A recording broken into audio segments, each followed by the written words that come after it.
Bonsoir François. Bonsoir à vous. On parle des Bleus côté sportif, on s'intéresse à Diarra. Benzema c'est fait. Ah oui, ça a quasiment été éclipsé par la sortie dans la presse de Karim Benzema, Lassana Diarra, qui a quitté l'équipe de France, qui a quitté l'Autriche. Aujourd'hui, on a vu cette image, le milieu de terrain qui a annoncé hier son forfait pour les Bleus. On va voir cette image du départ de Diarra, le milieu de terrain de l'OM, qui, comme en 2010, avant le mondial, quitte les Bleus au moment du stage. La raison, c'est une inflammation du genou gauche, la voici l'image, qui l'a empêché de s'entraîner. Normalement, on va écouter quelques réactions des joueurs qui étaient en conférence de presse, qui regrettent évidemment la perte d'un milieu de terrain d'expérience.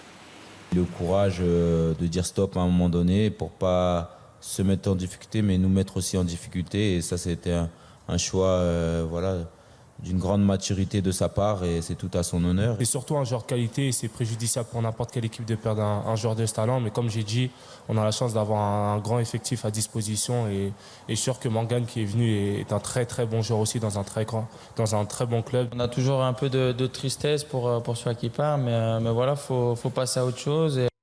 Autre chose, c'est Morgan Schneiderlin qui, lui, a une toute petite page de vacances entre Clairefontaine dimanche et son arrivée aujourd'hui en Autriche. Morgan Schneiderlin, rappelé donc, il était dans la liste des réservistes, le milieu de terrain de Manchester United, qui, comme en 2014, va jouer à la faveur d'une blessure d'un de ses coéquipiers, puisque en 2014, il avait pris la place de Clément Grenier pour disputer le mondial au Brésil. Deux images de foot encore, puisqu'il y avait deux matchs intéressants en vue de l'Euro. D'abord la Belgique, qui est annoncée comme l'un des favoris de cette compétition. Eh bien, ils n'ont fait que match nul, un but partout face à la Finlande dans ce match de préparation à Bruxelles. Ils étaient même menés jusqu'à la 89e minute après l'ouverture du score finlandaise. C'est Lukaku qui égalise. La Belgique qui est dans le groupe E et qui débutera le 13 juin par un duel face à l'Italie. Autre équipe, l'Espagne.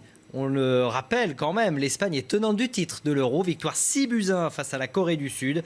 Après une victoire 3-1 contre la Bosnie, David Silva, Fabregas, Morata, Nolito sont les buteurs de cette belle soirée espagnole qui disputera son premier match le 13 juin également contre la République tchèque. Richard Gasquet s'arrête en quart de finale à Roland-Garros. On y a cru, hein. On y a cru. Vous y avez cru, vraiment? Moi j'ai cru, ouais. Au début, c'est vrai qu'il a remporté le premier set. Deuxième set au tie-break. Et le deuxième set contre Andy Murray, le numéro 2 mondial. Mais c'est vrai qu'avec la perte du deuxième set, ça a complètement déréglé le Français, qui s'est incliné lors des deux autres sets 6-0, 6-2. Une grosse déception évidemment pour Richard Gasquet, qui représentait les derniers espoirs tricolores dans ce Roland-Garros. 8e défaite en 11 matchs pour Gasquet contre Andy Murray, qui lui accède pour la 4e fois en demi-finale.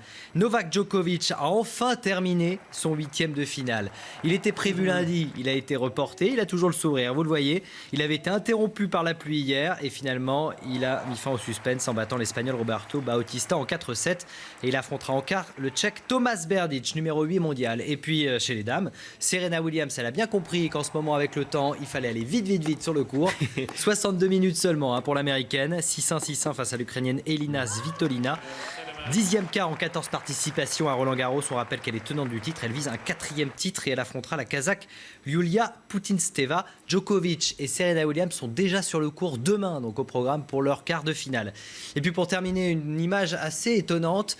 Visiblement, c'est un visiteur habituel de ce golf en Floride. Il mesure 5 mètres. Il n'est pas venu pour faire du golf. Vous l'avez compris, un alligator géant. C'est incroyable, dans le golfe de Buffalo Creek. Petite balade digestive, il n'y avait visiblement rien à craindre, même s'il ne faut pas trop s'approcher quand même.